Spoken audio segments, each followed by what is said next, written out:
we are going to attempt to cover the entire world here in just a few minutes this morning. And the title of this session is related both to the world's economy and both to world politics. And obviously we're fully aware, as we live in a world of globalization, that decisions made as it relates to any one company or its actions around the world could obviously have to deal with issues surrounding local governments and their decisions from that time. And so I thought probably it's best to start with Jamie from Citi and really focus on the fact that Citi is in 101 countries. They've been here in this area for more than 100 years. And so, Jamie, maybe why Singapore? More than 10,000 employees in Singapore. And why this focus on Asia for Citi? Well, I think before I get to the Singapore question, I should talk a little bit about why Asia. And Citi is a bank that is built really on the basis of following clients around the world. And Citi is built around serving multinational companies domiciled in the Western world. And as those companies started to do more business around the world, particularly in the emerging markets, we simply followed. And we've been in Asian markets for over a century, and we've been in Singapore since 1902. And it's really just been following the business of our clients. We are, interestingly today, the largest bank employer in Singapore. And that's a combination of our activities here as well as housing what we call centers of excellence here to support our entire regional activities. We've always found, I think, Singapore to be an incredibly attractive and receptive place for business, particularly for foreign companies looking to set up here. The policy making has been exceptional. It's been forward-looking. It's been focused on intermediate and long-term solutions. It hasn't discriminated against foreigners coming into this market in any way. It hasn't forced you to have joint venture partners or to limit your expansion in any way. And there's also been exceptionally good dialogue with regulators. Last night, Tarman, the Deputy Prime Minister, for those of you that got to see him, he used a phrase that I thought was very good. He said that there is regulatory reliability in Singapore, and I think that's very true, very well said. It isn't that Singapore is a lax regulatory environment at all. It's just that there's a reliability of very good, thoughtful, engaging policy. And so, that's the basis for our strong presence here in Singapore, and it acts as a hub for us throughout the region, particularly the ASEAN countries. And could you compare and contrast maybe the opportunities that you see in Asia versus maybe Europe or the United States today? Look, there's no doubt that the Asian economies are amongst the fastest growing in the world. And for a bank, our opportunity is very closely correlated to global GDP. That has been true now for some time. Even as rates may fall a little bit, growth rates may fall a little bit, the differential between Asian growth rates and that of the advanced economies is still quite acute. There's probably no other part of the world that offers the same opportunity except perhaps sub-Saharan Africa, again, which starts from a much smaller base, but is also seeing incredibly positive growth trends. So one of the focuses of the Milken Institute and our Center for Financial Markets in coming here goes back to really the mid-1960s, and a formula which I had written down at the University of California at Berkeley really focused on what is prosperity, with the concept that prosperity to really occur, and we could think of that as job creation and other things, with the world's largest asset, human capital, the world's second largest asset, social capital, and real assets, something that you all analyze on a balance sheet. But access to financial capital served as a multiplier effect. And therefore, to really grow economy, the millions of potential entrepreneurs in Asia that exist today, can we find a way to allow them to access more capital from this period of time? And we can see, if we looked at job creation in the United States, between 1970 and 2000, for example, small and medium non-investment grade companies created 62 million jobs over 30 years, where the larger companies created minus 4 million jobs during that period of time. And that is not an unusual trend in that as you get larger and the cost of capital drops, you have a tendency to replace employees with the use of capital, et cetera. And GE today, which would be much larger than they were many years ago, would have fewer employees than they did. So with that as a backdrop, we try to think about what are the conditions necessary. And Josh, I'd really like to focus on yourself. Maybe compare and contrast who are the investors that have given capital to Apollo today over the years, and how Apollo has looked at investing in different parts of the world. Great. So just to set the stage, Apollo is $170 billion in assets, about $50 billion in private equity, and $120 billion in alternative credit. And I would say that if you look at our investors, we just raised the largest private equity fund on the planet, about $19 billion. And for the first time, U.S. investors represented less than 50%. Now, when you say on the planet, are you inferring that there's a larger private equity firm someplace out in the universe here? Mars. Martians, a very big fund. So the U.S. pension system had been the mainstay provider of capital to private equity and alternative credit. Alternative credit, and what's happened is as the central banks have infused capital into the monetary system all over the world, yields and returns have come down, and there's been this search for yield, and particularly as many sovereigns over here in Asia have realized that they have lots of dollars to invest, and they don't necessarily want to buy U.S. Treasuries or fixed income at 1%, 2%, 3%, or 4%. You have that phenomena, and you also have, and so you have a globalization of wealth, and people are saying, look, how do I get better returns? And so you're seeing really a globalization of private equity and alternative investing. People are looking for intelligent ways to move up the risk curve. And so I would say that in Asia, for example, private equity's gone from about very, very small, if you went a decade ago, very few players. Certainly government, certainly GIC here, but very few players to today it would be about 10% of our capital. With the Middle East, with South America, with a bunch of other people, with Canada filling in. And so like I said, the U.S. has gone to less than 50% of our capital. Interestingly, on the investment side, if you look at it, private equity, and particularly alternative credit, everything below bank debt is massively underrepresented in Asia. There is no mezzanine, there is no high yield, and we should come back to that. But and so Apollo, we've struggled, even though we've built up an investment business here. We have about 50 people, and we have about $4 or $5 billion invested. That's out of $160 billion. The Asian GDP globe, as a percentage of total globe, is about 30%.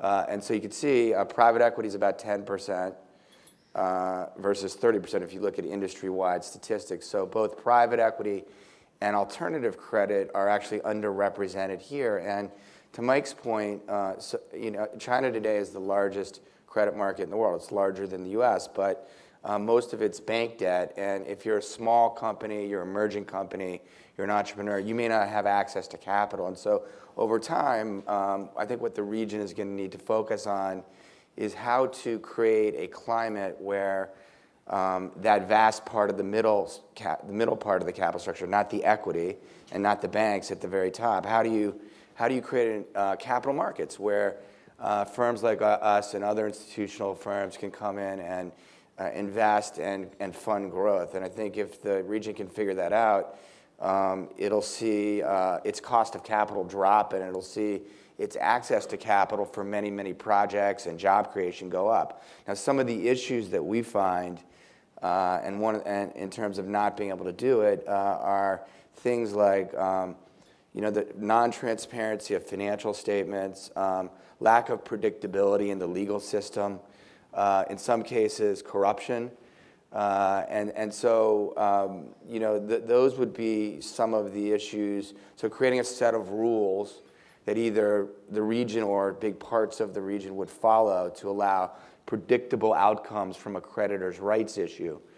If you're going to lend someone money, the first question you have to ask yourself is, how do you get it back? And if you lend someone in this region, if you lend to the wrong person, you may never get it back. It may not matter what the document says. And so, all of these things, if the region could work with us, we would, and others, I think it would be a big dividend to the region. So Josh, let's take a look maybe at some of the points you had made here. As we're fully aware, the change in financial markets really began in 1974 in the United States, really with the creation of a market that allowed public and private markets really to finance much of the economy, and particularly the leading banking institutions such as Citi or UBS to serve as a role of underwriter, marketer, doing the due diligence on these investments. If we look at Europe today, the market is still dominated by banks and its financing as a percentage of the marketplace versus the United States. And if you look at the United States today, you'll see that bank loans, less than 20% of them are now held by banks during this dramatic change. But once again, the title of this panel, both geoeconomics and geopolitics, is something that I learned many years ago from a man named Bill McGowan that built a company that I had the honor of financing called MCI. And he told me every day there were bills introduced by AT&T and Congress that would put him out of business. And many people aren't aware of that 50% of the first 50 employees at MCI were all lawyers, since they had to spend their time protecting themselves. But as we think about geoeconomics and geopolitics, a section of the world that was the largest part of the world economy, in many ways was a leader for centuries, Europe today is undergoing many changes. And Axel, maybe you could give us some insight into what's going on in Europe, and is what's going on in Europe, does it also bode for what will occur other places in the world? Well, just to start with the picture you just portrayed about what dominates finance in Europe, clearly Europe is a bank-based system. Roughly 50% of investment financing and even 75% of access to small, medium businesses and of people to credit is through the banking system. The capital markets are there are stock markets, but European capital markets are only developing slowly. And one of the jobs I had in the past as governor of the German Central Bank, when we had the G20 presidency, it was all about developing local currency bond markets in Asia, in Singapore as well. And these will take a long time. They need many things to be in place. So whilst we're getting there slowly. It'll take another 1 or 2 decades for these markets to mature and blossom. But it's starting now. And the whole discussion about the internationalization of the RMB will add to that, because there'll be a lot more deep financial markets developing here in the region, and that's something to look forward to. Europe as a region, the euro itself as a currency has emerged as the second most important global currency. The euro was actually the driver of European integration by far.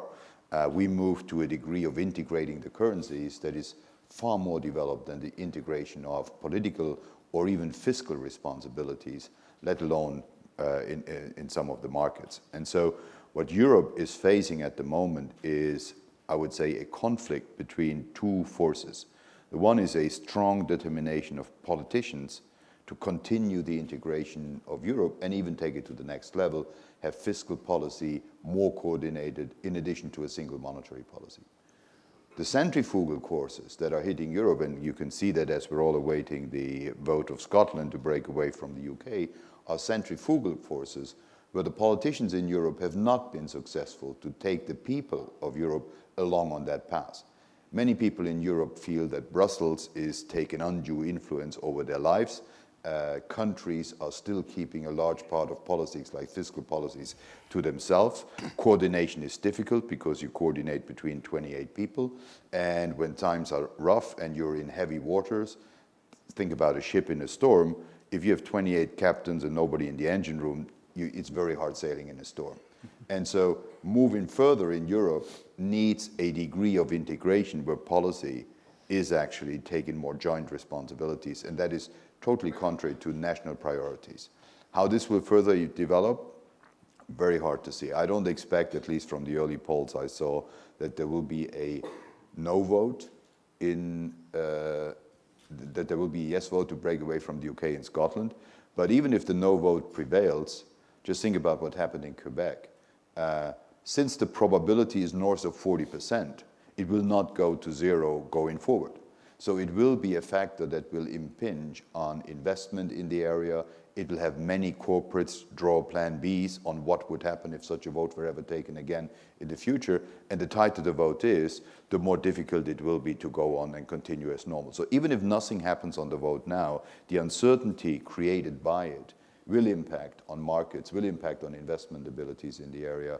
And that's a general problem Europe faces. Since there are these centrifugal forces, many people come up now with some fear at least, and markets are starting to price that more frantically if there is a tense situation, that European centrifugal forces might prevail, gain strength, and therefore, you will see sovereign spreads go up, you will see all the problems we've witnessed over the last 2 years. It's a difficult environment. But Mike, to bring it back though, Europe's banks are 3 to 4 times the size of Europe's GDP. So the European GDP is 17 trillion. European banks, depending on the country, aggregate 50 trillion just in the banking sector. So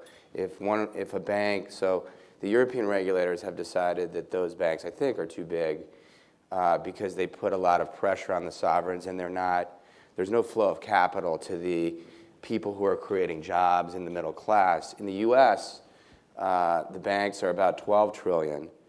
And the GDP is about that 16, 17 trillion. The banks are much smaller, and the securities markets are really providing a lot of the capital to the companies. And the real question for Asia as a region, for China, for Japan, for Singapore, is what structure makes sense? I believe both Europe and the US have decided that a broader, better, bigger securities market to take some of the systematic pressure off of the banking sector that's in essence backed by taxpayers and allows entrepreneurs to price risk in a market type dynamic. I believe that kind of system here in Asia would be very, very beneficial. And I think it's one of the reasons why the U.S. notwithstanding all of its major problems, continues to grow pretty well. I think Josh has outlined it. I went to work in finance almost 50 years ago precisely for that reason. And how are you going to create opportunities for job growth, et cetera? And how do you reduce risk by not requiring banks to hold the assets of the society from that standpoint, but to be able to serve as intermediaries? And when we look at the enormous liquidity that's been built up here by companies, we look at a company like Apple today with over 160 billion in cash, and reflect that less than a decade ago, they had a very small amount, 15 billion in cash. Just these enormous cash buildups in the liquidity in the world. If you look at it by country today, the corporations in the country have dramatically increased their cash as a percentage of the GDP. So it isn't just the liquidity that's been built up by individuals, but the liquidity built up by companies. And then when we step back and understand where we are in the world today, and maybe look at slide 42, and realize that for the first time in more than a century, we've had this crossover where emerging economies, including China's emerging economy, but the developed economies of Europe, the United States, and Japan, which at the peak had 80% of the world's economy with 40% of the population today, have less than 50, and are headed south from that standpoint. And therefore, this leads us to our next panelist, Tony, and the enormous opportunities that are available to you in Asia. And let's talk a little bit about your business. And I think, as Josh pointed out, how do we provide access to capital to you and thousands or even millions of future businesses with this enormous buildup in cash. And so we have enormous buildup in liquidity. Today, almost 50% of the net worth of every single individual in Japan collectively is in 1 year and shorter maturities. So let's look at your business, talk about the growth of the business, and how you see particularly Southeast Asia with 10% of the world's population. Thanks, Michael. I think I'm the odd one out here in terms of understanding half of what you said, actually. Firstly to Josh, who was worried whether he'd be paid back. If you lend money to AirAsia, I guarantee I'll pay you back. Excellent. Just a perspective of... Well, that's also for UBS and Citi also. And I didn't mention it to them, just Josh.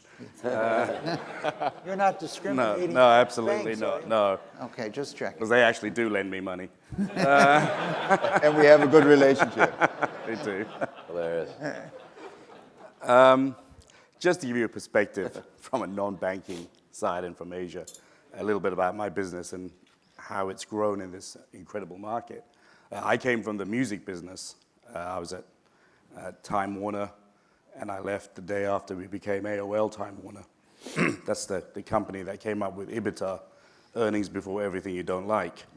And I quit and sold my stock options at $80 and flew back to London and had no idea what I was going to do for the rest of my life. And I saw a guy called Stelios on TV talking about his airline called EasyJet. So I went out to Luton Airport and I thought, wow, this is a fantastic idea. Why don't I bring it to Asia? Now, there's a very fine line between brilliance and stupidity.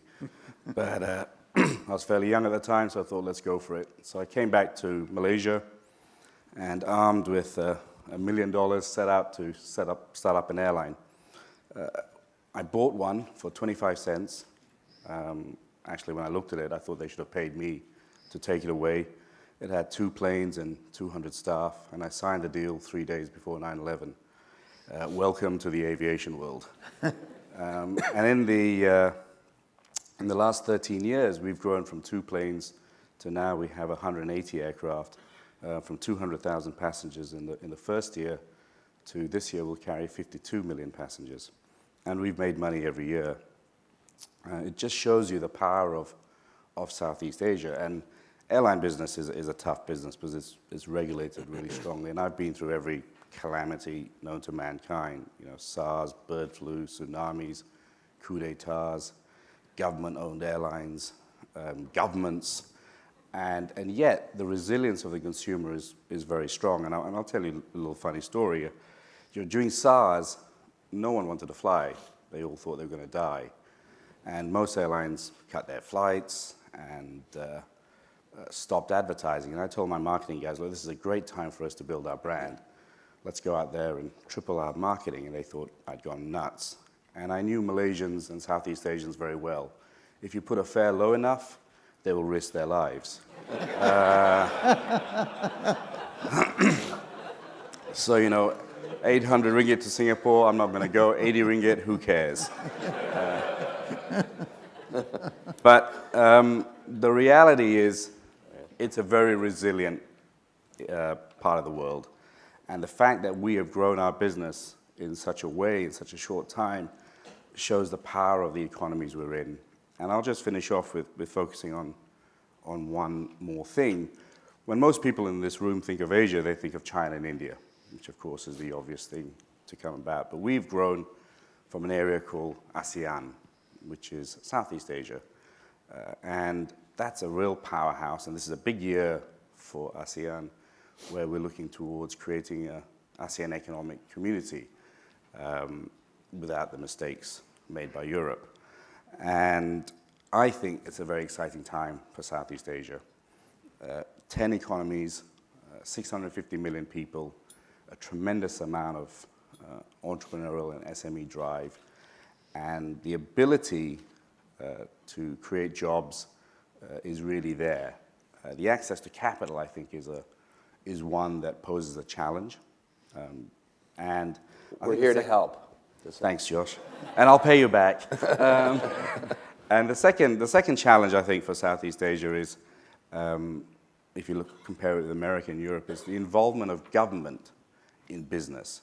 And I think for a private entrepreneur like me, especially in the airline business, it's been tough because many of the times I'm competing against government-owned airlines, yet they're the regulators. And I think for true entrepreneurs to come through and the power of the SME, governments have to decide whether they are regulators or whether they're involved in business, because there's a Jekyll and Hyde situation. But just in closing, we were able to build a fantastic business in Southeast Asia. It's an area that many of you should look at. There's tremendous drive, and I think 2015 is a time where we create this ASEAN economic community, which has the potential to really create a lot of entrepreneurs and drive a lot of business going forward. I think if we just take a look a little bit at the growth in the middle class in the world and dramatic changes that have occurred, you can see how exciting the area. And one of the things why did you pick Malaysia as your headquarters? Well, I was born there, kind of helps. But airlines, you have to be majority controlled by your nationality. So I picked Malaysia, which is also central in Southeast Asia. We've now grown and created airlines in Thailand, Indonesia, Philippines. Let's take a look at this one slide that's come up here, and it's interesting when you look at it. But percent who answered yes to the question, will your children in your country be better off than their parents? And 82% in China, 79% in Brazil, dropping to 33% in the US, 17% in the UK, et cetera. And so, whereas there's so many challenges in the world, and I would say, Tony, that every business is tough. You know, from that standpoint, I assure you our colleagues from UBS and Citi would also tell you it's tough, and they're dealing with regulators and governments also. But whereas you might read the front page of the newspaper in different parts of the world, particularly to the part of the world that you've chosen, Southeast Asia and to sub-Saharan Africa, things have never been better. Opportunities have never been better. And this enormous growth of the middle class bodes well for people dealing with the consumer business that you've identified in that area. And I think we underestimate the potential of the entrepreneur in places like Southeast Asia. Many years ago, during great difficulties in Latin America, I brought 200 Latin American businesswomen and businessmen to the United States to spend 3 days with 200 US businessmen and women. And I think the most telling thing at the end of 3 days was the realization of how talented the people were in Latin America, having to deal with currencies dropping by 50% and the challenges they had to face in their business versus those in the United States. And I think the lack of capital and your success outlines some of the potential here. It'd be amazing to see, and one of the reasons we're here is if capital was provided to a number of people like you, Tony. Jamie, I'd like to turn to you, and you often talk about 3 areas: globalization, urbanization, and digitization. Could you maybe touch on that for a moment here? Well, you know, at Citi, we think those are 3 trends that have really been shaping business for the last several decades. Digitization, I think, is obvious. It's just the rapid improvements in technology and how that has played through. You know, urbanization is this notion of rural populations, particularly in the emerging economies, migrating to cities, and the power that's had, that economic multiplier that's had for us, and created opportunity for businesses to capitalize. And then the third, of course, globalization, the reduction in the importance of barriers or national borders to the flow of capital, to the flow of people, the interlinks between our economy, and all of these are interconnected. I think we're actually worried about the latter of those 3 trends and the sustainability in this current environment, because I think we've seen trends that point to greater nationalization. People are unhappy with some of the outcomes of globalization. You can see that backlash in responses to immigration policy in countries all over the world, advanced and emerging. You're seeing other forms of nationalism be expressed. Scotland is a great current example of that phenomenon, and that's a worry because our probably there's so much opportunity that has been created by being able to take advantage of all of the global trends that we've been talking about here this morning, but that may be more limited going forward if we can't convince electorates around the world of the benefits of the greater liberalization of boundaries when it comes to capital flows and the like. So we're concerned about that. And Well, the growth of digitization, your firm, I think last night, was one of the lead underwriters in the United States of Alibaba, which I think just has given us an example of the fact that almost anyone, anywhere can be your customer today. It's interesting too about Alibaba with its IPO today when it begins trading.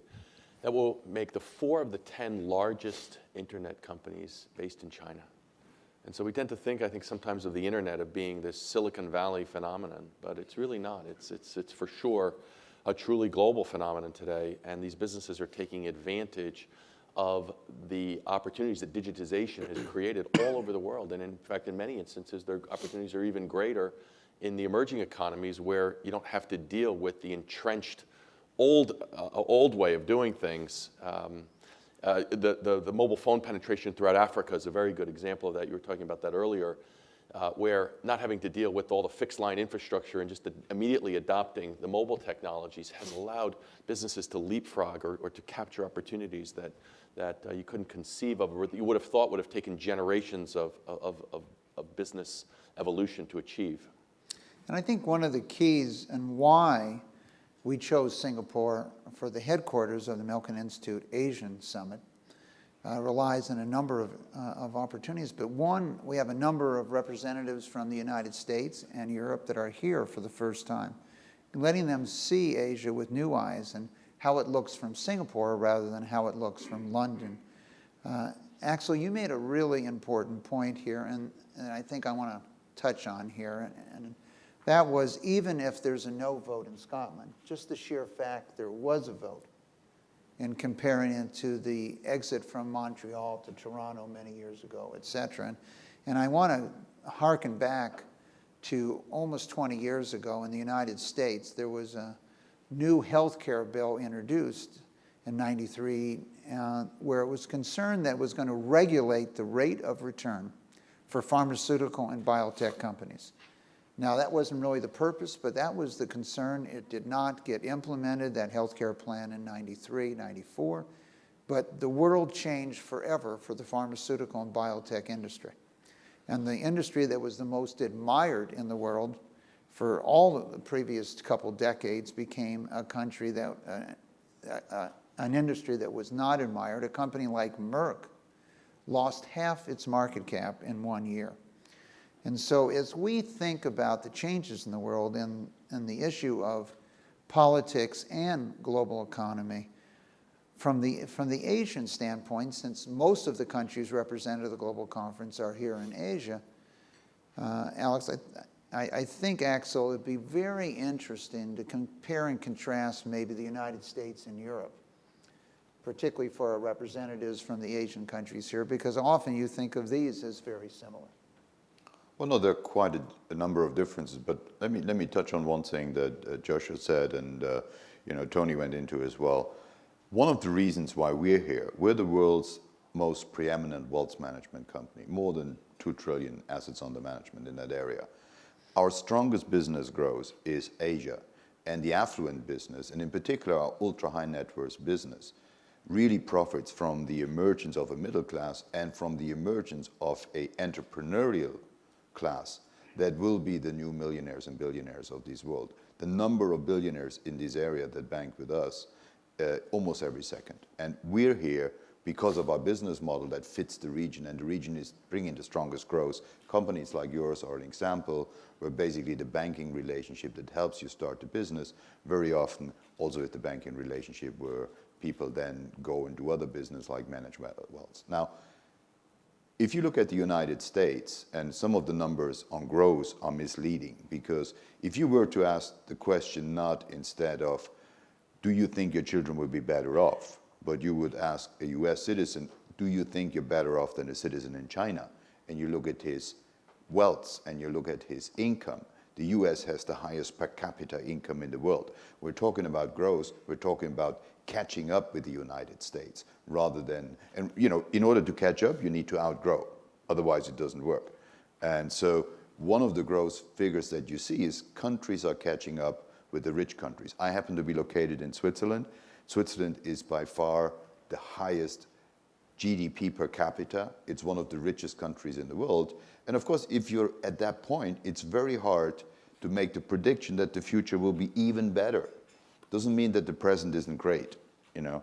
And so I think really that's where some of the dynamics come in. The US, among industrial countries, has clearly been the leading country. Europe has been catching up, but that catching up process in some countries, because of the crisis, has stalled. And if I look at the US now and Europe now, take Italy. Italian GDP today is back to where it was in 2003. They haven't surpassed the pre-crisis peak where they were in 2007, and actually GDP has shrunk ever since. Now, if you look at the United States, GDP, stock market, all the indicators you have are past the pre-crisis peaks, way past pre-crisis peaks, plus 6-7% in total. In Europe, that's not the case. Europe without Germany has actually not reached pre-crisis peak. So the difference between the US, income per capita, and Europe will continue not to shrink, but actually to grow. And that's a difference. And if you look cyclically as well, the US is in the leading cyclical position in the world. The US recovery is driving the global recovery. US monetary policy is probably the first monetary policy on the globe that will turn more restrictive, and rate hikes are on the table for debate for next year, where in Europe the monetary policy of the ECB has just been eased. They've been promised to stay loose for another 3 or 4 years. So you can see how the global economies are diverging, and the US, 7-8 years after the global financial crisis, is taking again that global cyclical lead position as the economy that drives global growth in the industrial world. Europe, for some time, will not catch up. Actually, it's good if they keep their relative rank. Asia is catching up big time. And contributions to global growth in Asia are also very, very strong. You had the figure there. China growing at 7.5%, and in terms of GDP being half the GDP of the US, basically the Chinese contribution to global growth is bigger than that of the US if the US grows only at 3%, and actually we're currently discussing whether they reach 3% in the next couple of years. So the gravity centers of global growth are shifting. They shifted out of the industrial countries. Industrial countries are regaining traction, but it'll be a long time till actually the emerging markets have caught up, but they're in a very good dynamics. And that's where for us as banks, it's very good to be in Asia. In the ASEAN region, as you said, we're all over Asia. It's a emerging and in the future probably more integrated economic space, avoiding some of the mistakes Europe had done. Your discussion about common currencies is at the end of an integration process rather than front-loading it. So I think some of these decisions are sequenced in the right way, and our presence here and in other regions around Asia is really something that that helps us gain dynamics, that helps us improve our balance sheet. And I think that's really just a mirror image of how the global economy is going. So Axel, I think both the interaction we've had at the Milken Institute with UBS over the years and with Citi, Jamie, has brought a unique insight, and I think something for all the people joining us at this Asian Summit I just want to stress. And over the years, looking at what has happened to companies, but also what's happened to families when you talk about the private client business and the wealthy individual. And I remember looking at the data provided at our global conference in Los Angeles by UBS and pointing out how few businesses survive generation after generation within a family. And the challenge is in continuing that business with almost 90% of them, if I remember accurately, Axel, out of business by the 4th generation. And so part of the movement in Asia is to bring the wealth of knowledge of a Citi or Apollo and UBS to the entrepreneurs, many cases who are first generation, and how do you perpetuate that in subsequent generations from that standpoint. Tony, let's talk about things that you think about in running your business on a daily basis. You know, give us the view. I think it would be very important for people to see your view of the world and the opportunities that you see. What are you trying to seize maybe in the next couple of years, and what challenges, besides for competing against government carriers? How long did it take for you to get into Singapore, for example? If I answer the question, I may not get out of Singapore.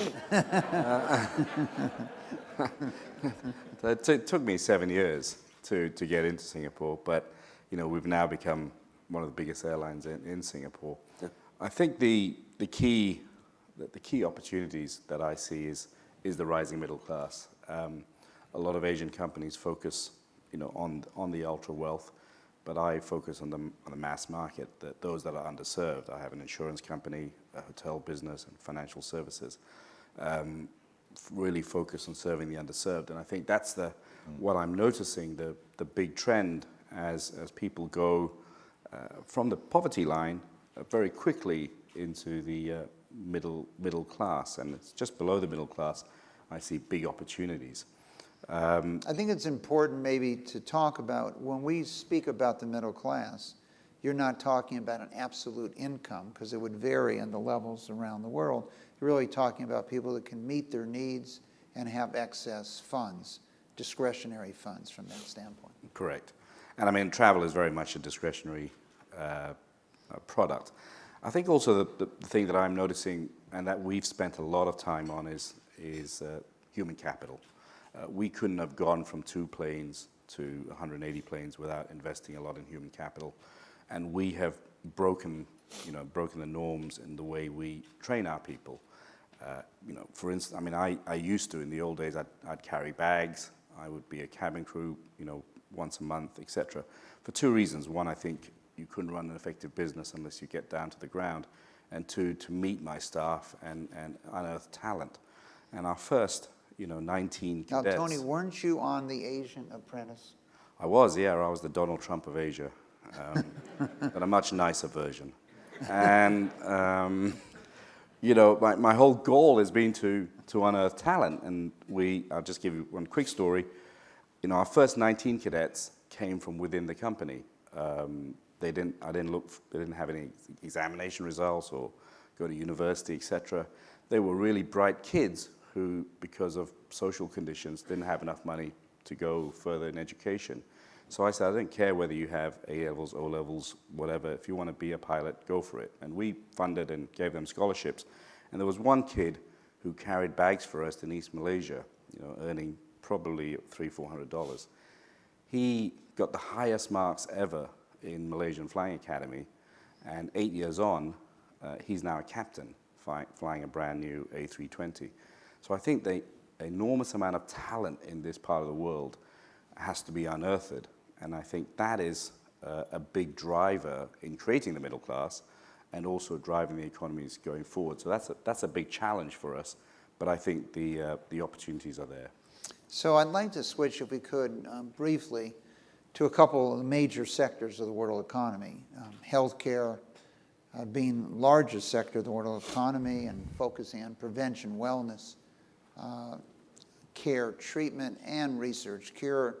Many of the world's largest pharmaceutical companies have now moved their Asian headquarters here into Singapore. But if we look in another of the largest sector of the world's economy, energy, Josh, we've had a tremendous change in the last decade in energy due to technology.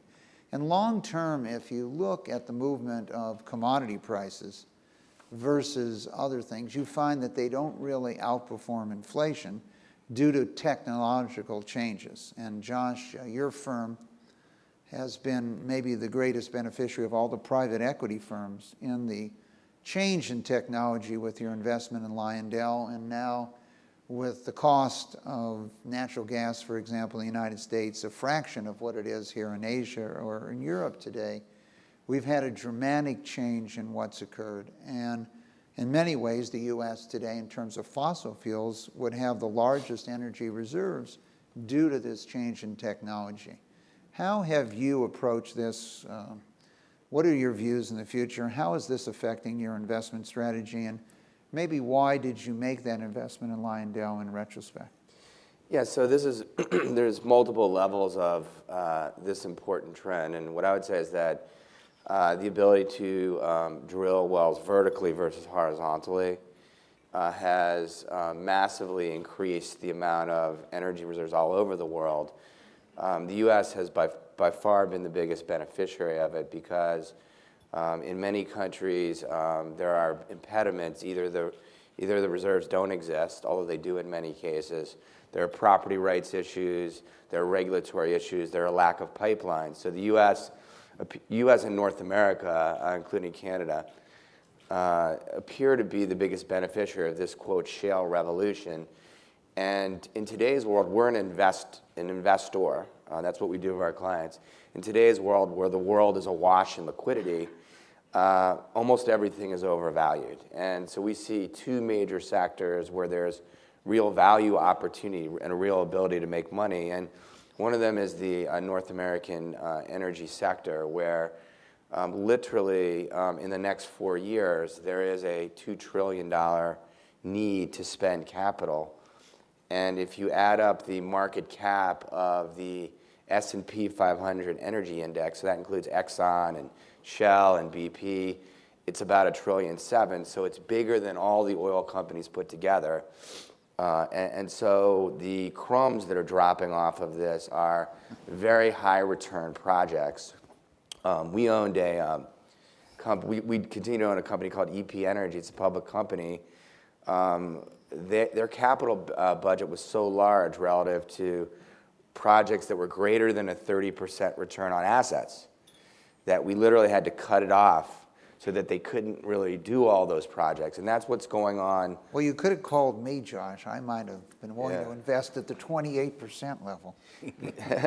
The U.S., interestingly, the reason that capital can't just flood in, as Mike is suggesting, is that this stuff is dangerous. You need teams of scientists, landmen, engineers, reserve experts, petroleum experts.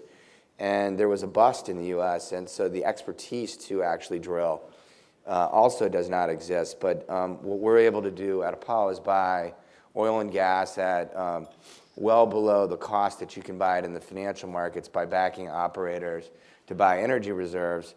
What it's done geopolitically, obviously, is the U.S., North America is now energy independent. The U.S. will be energy independent in the next 10 years. And so it's an interesting dynamic relative to the Middle East. It's important to the U.S., it's important to China, and there's a lot of global implications that'll come out of this energy boom. Ultimately, this will put pressure on pricing all over the world. So I'd say that the energy boom, and it also is generating a real tailwind to the U.S. economy that's going to go on for a long period of time. I'd say notwithstanding some of the policies that have been pursued in the U.S.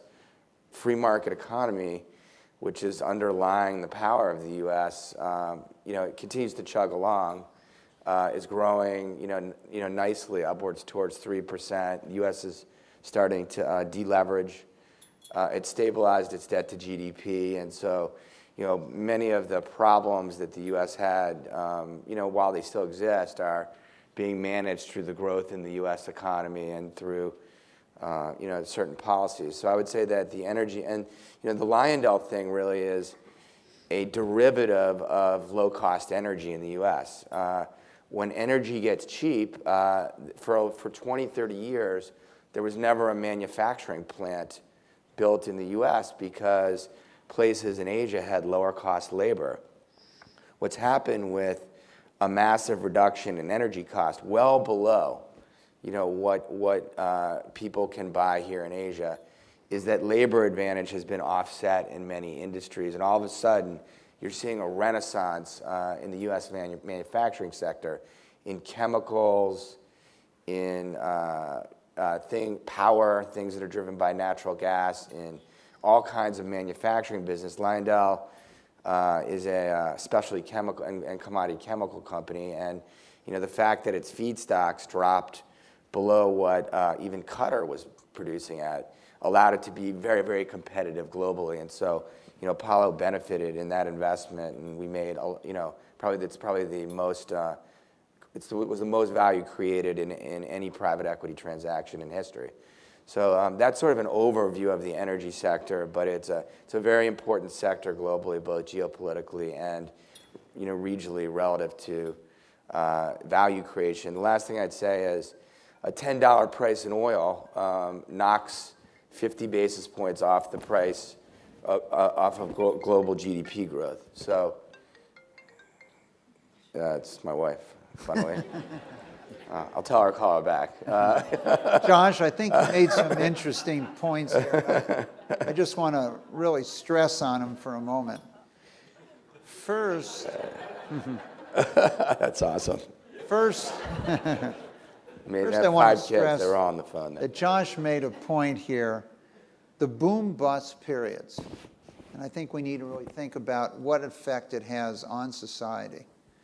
Because when you look at something that Axel has presented here, if you had just slower growth, not boom and bust or slow, things would be different. And what Josh had pointed out here, the United States at one time had 5,000 drilling rigs working. It went from 5,000 to 700.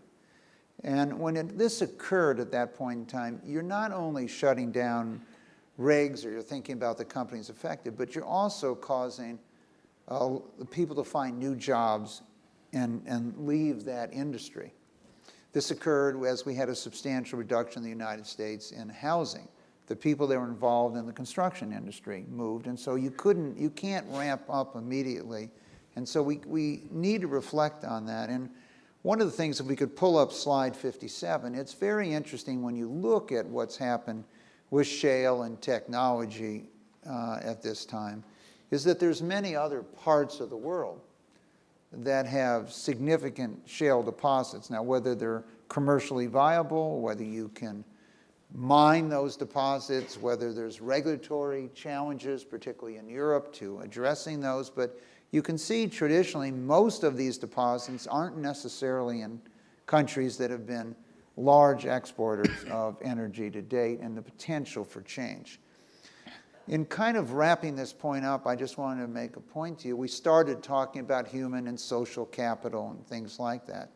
At one time, 75% of every well drilled in the world was drilled in the United States.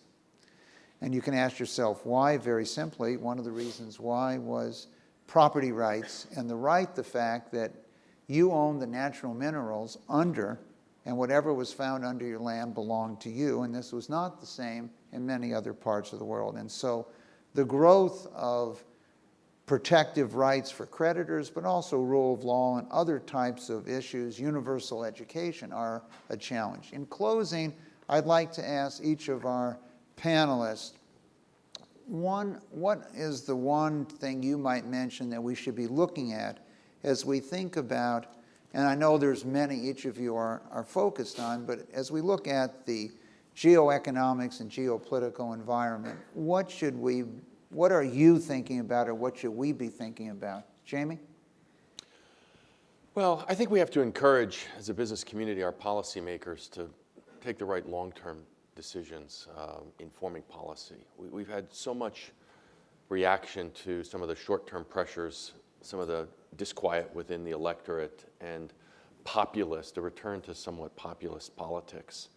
And that's changed the debate on a number of issues, and it's changed the regulatory climate for a number of businesses as well, which may appeal to that great dissatisfaction amongst the voters throughout the world, but probably bad policy for the long term. And when you hear what's happening here in Singapore, and I think what the Deputy Prime Minister spoke about last night, here's a country that has really been able to focus on good policies over the intermediate to long term, and it's been the bedrock, I think, of this economy and this society, and I think we have to encourage the exact same thing throughout the world.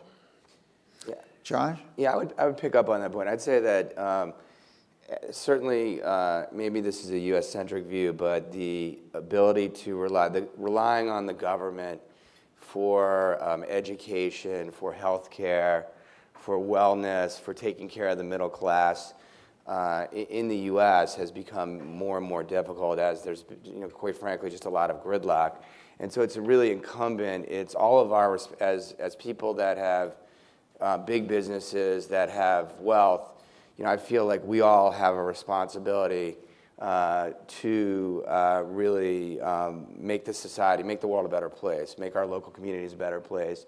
And there is a continuing disparity between the middle class and the wealthy all over the world, and you're seeing really dangerous populist trends, and nationalistic trends, and so I think what we need to all do as leaders is not wait for the government to fix it. Certainly work with the government, but to use our own resources, networks, capabilities to drive change and to get people talking and to try to deal with some of these issues globally. Thank you. Tony? For me, really, it's breaking down barriers. I fear nationalism. And I think to get through, as Axel said, to the public, that communities and bigger economic unions actually benefits the mass of people.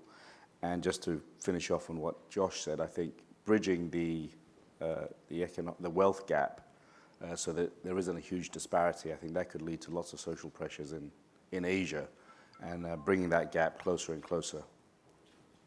Axel? Well, there are many important things, but I think the single one, most important one in my view is technology. Technology is shaping the world. Technology is driving the world. And if you look at banking, the industry we're in, it's been shaped by technology as well. The adaptation of new technology, for example, if you take iPhones, iPads, by younger and older generations is identical. That's never been the case with the rollout of any technology, and it's shaping banking. So coming from a country, Switzerland, being German, we used to focus on technology for investment. Investment products were really the core driver of German exports, Swiss exports. Consumer products, technologically advanced consumer products like cars, the main driver of the consumption exports in Germany. We need to focus on services, we need to focus on digital, and that's an area where these countries in Europe really need to do a lot more. Asia is leading the way there. The US is very much advanced, but Europe needs to catch up on that. Thank you very much, Axel. I think in closing, we heard a number of themes today. Greek philosophers thousands of years ago pointed out that if you don't take an interest in politics, it doesn't make any difference because politics will take an interest in you. And so I think that's one of the themes today. It might seem unusual in Asia, but in the United States, we never stop having an election because the minute one starts, the next one begins. And so getting a long-run view, I think, was one of the things that Jamie and Josh particularly had stressed here. And in closing, I think we had another theme, and that is the issue, and we discussed it last night with Tharman, the Deputy Prime Minister, really an opportunity for all. What is the Singaporean dream? What is the American dream? And that is equal opportunity of all. And when you talk to people around the world and you ask them what is their depiction of the American dream, it's the chance to succeed based on your ability, not your race, not your religion, not who your parents were, not where you went to school. But there's one more factor, and that's the chance to fail. As Thomas Edison pointed out, he failed 95 times out of 100, but he had a chance in his inventions to come back and figure out what to do. And I remember many years ago meeting with Gorbachev and their head of commerce, and they wanted to go into the venture capital business in Russia, and they came to see us. And I told them, well, are you sure? Because 7 or 8 out of 10 are going to fail. He says, well, we didn't realize that. And what do you do when they fail? Do you put them in jail? I said, I don't think you're ready for venture capital. So thank you for joining us this morning. Thank you. Thank you.